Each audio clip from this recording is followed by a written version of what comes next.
Ahoy there, it's me Abi Nugroho. Jadi di video kali ini gue bakal ceritain kira-kira berapa sih gaji seseorang yang mendapatkan gelar cum laude dari lulusan manajemen dari perguruan tinggi negeri. Kalau misalnya pengen tahu kira-kira gajinya berapa, tonton video ini sampai habis.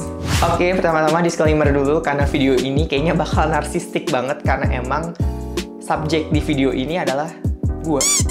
Oke, jadi pertama gue mau cerita dulu kalau gue itu lulusan manajemen dari salah satu perguruan tinggi negeri di daerah Semarang.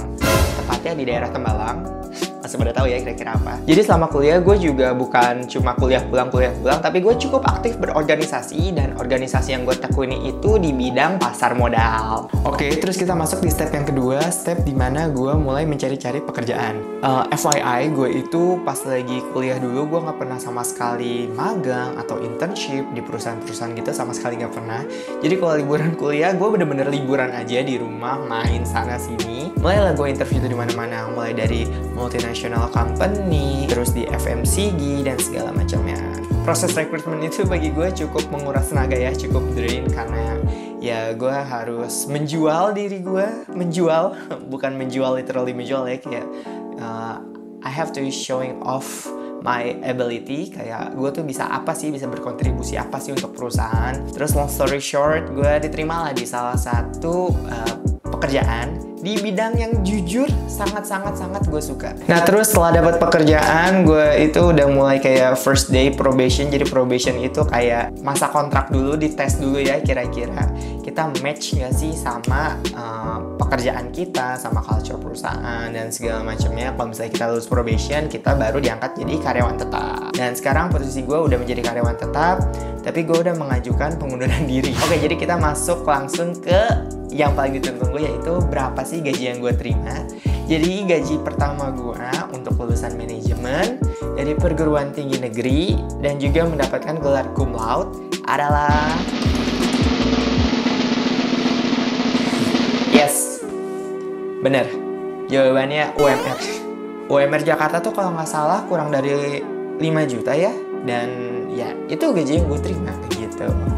Nah jadi mungkin bagi sebagian orang itu aduh gaji UMR nggak cukup nih buat gue, tapi bagi sebagian orang lain kayak mungkin oh ini gaji UMR udah cukup banget buat gue, karena emang ini juga masih fresh graduate, jadi ya gue anaknya jadi yes man dulu aja. Oke, bagi gue di sini malah kalau misalnya kalian take a bigger picture, justru malah ini benar-benar opportunity banget buat aku, karena jadi bekerja itu kan karena mostly itu kerjanya WFH atau work from home.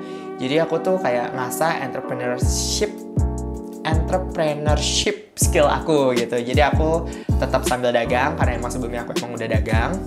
Terus juga dari situ aku malah jadi banyak opportunity lain. Kayak opportunity itu ngapain sih? Karena biasanya gue itu kerja, gue bisa nyelesain pekerjaan gue tuh sekitar 4-5 jam. Dan karena WFH jadi ya gue bisa kerja dari mana aja. Dari mana aja tuh means-nya masih sekitaran kantor lah. Kira-kira masih di Jabodetabek aja gitu.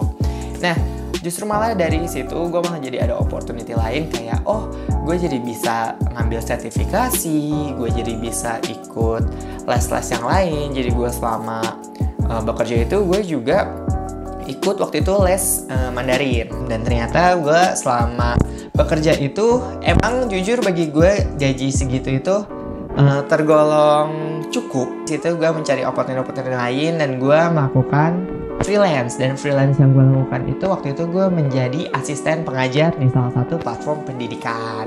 Emang kita tuh sometimes harus think outside the box dan every cloud has silver lining. Jadi buat kamu yang kayak mungkin lagi struggle cari kerja atau mungkin struggle karena kok ini nggak naik-naik ya gaji gue. To be honest, gue mau cerita, gaji gue juga selama gue 2 tahun kerja nggak pernah naik. Segitu-gitu aja, tapi gue cukup. Kalau misalnya kamu merasa cukup, pasti segala sesuatu akan dimudahkan.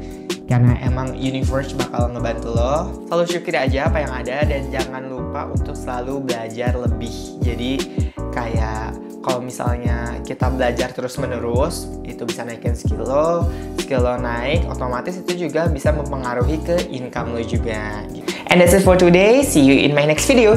Bye!